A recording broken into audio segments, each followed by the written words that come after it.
père n'est pas vigneron, il travaille dans la finance à Paris. Je suis né à Paris, donc je venais à Nuits-Saint-Georges pour voir ma grand-mère, c'est la maison de famille. Enfin bon, et au début, enfin au fond du jardin, juste au-dessus de cette cave, on louait cette cave en fait avant un vigneron. Et ce vigneron et moi le week-end avec ma grand-mère, 60 ans de plus que moi, c'était pas très fun, donc j'avais besoin de me trouver des distractions et j'avais juste à traverser le jardin pour voir ce vigneron. Et donc ce vigneron m'a expliqué un peu ce qu'était le vin, la vigne. Je descendais dans cette cave-là, j'avais 13 ans, 14 ans, et donc on dégustait, il m'expliquait, il me faisait goûter les différents terroirs. Et donc à 16 ans, je me suis dit, c'est ça que j'ai envie de faire, quoi. La famille Liger-Belair, elle est très anciennement implantée à Nuits-Saint-Georges puisque c'est la plus vieille famille de négociants Nuits-Saint-Georges. Ça a été créé en 1720. Et aujourd'hui, je suis la 9e génération, mais la première génération de vignerons.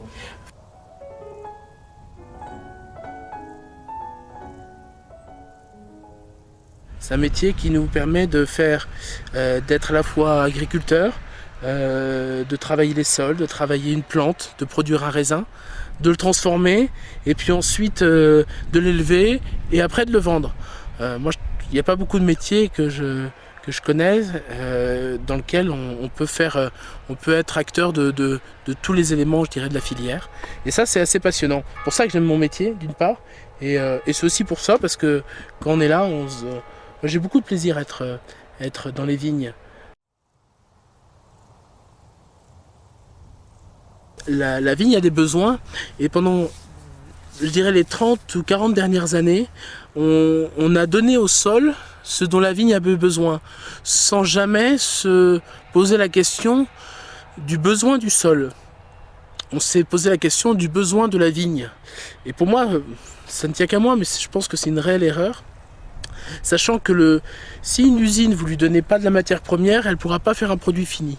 Si le sol, vous ne lui donnez pas ce dont le sol a besoin pour produire à la vigne ce dont elle a besoin, le sol ne fera jamais rien. Il ne faut surtout pas simplement se mettre en tête que on va mettre, la vigne a besoin de potassium, on met du potassium, la vigne a besoin d'azote, on met de l'azote. Non, c'est un ensemble. Et ça, c'est très important. C'est toujours une question d'équilibre.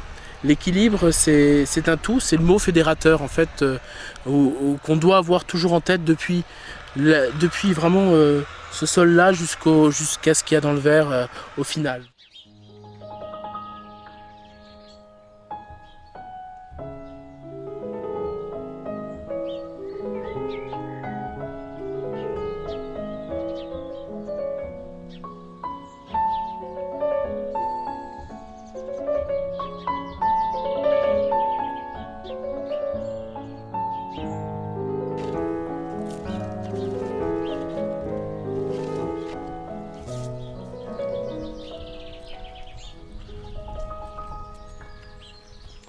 Ah ben je veux la voir.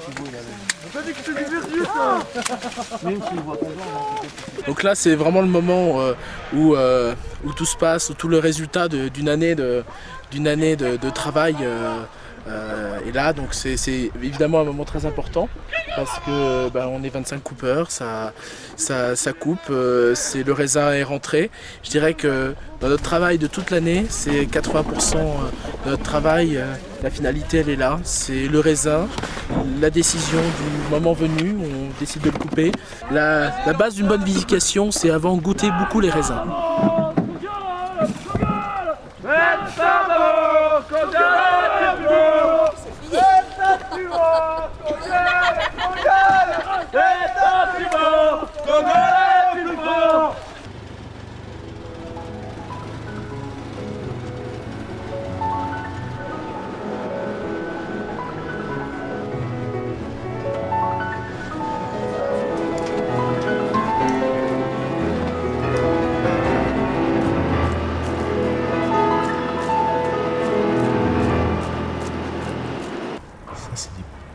Pour les raisins bien mûrs, belle couleur, ça sent bon.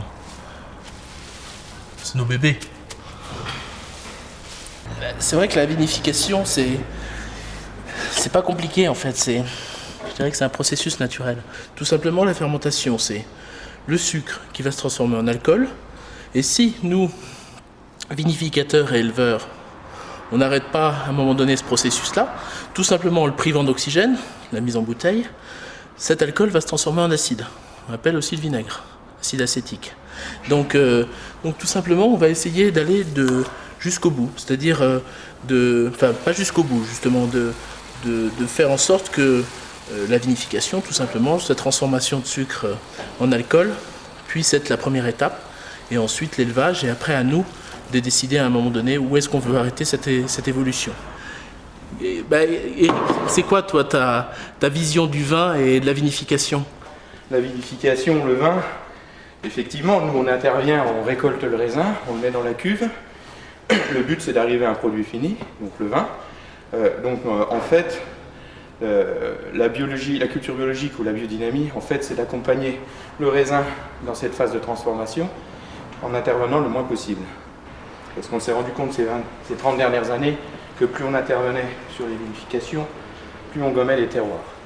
Auparavant, on faisait plus des vins technologiques parce qu'on intervenait plus. Et aujourd'hui, le vin, il ne se fait pas que sur la cuve, il se fait aussi sur l'élevage. Et on a un élément qui est évidemment très important, qui est le bois. On utilise du chêne. Et ce qui est intéressant, c'est que moi j'ai essayé de prendre à la base ce bois-là en essayant de comprendre d'où il venait, de faire la sélection des bois par rapport à leur origine. Je ne suis pas tonnelier, mais j'essaye de comprendre. Et c'est aussi pour ça qu'aujourd'hui on est en tonnellerie. On essaie vraiment de se caler.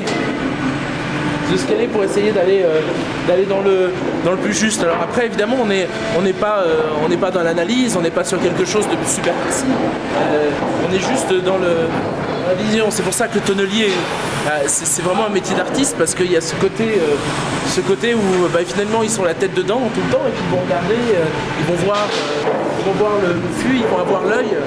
Le bois est une matière noble, un fût c'est un meuble, et quand on le touche et quand on le sent, c'est quelque chose qui vit, quoi. On a vraiment l'impression que ça vit parce que ça dégage, ça donne beaucoup, c'est très généreux, un peu comme le vin, et donc c'est logique que ça rentre à part entière dans le processus de production, et qu'on doit vraiment porter une attention toute particulière à cette étape.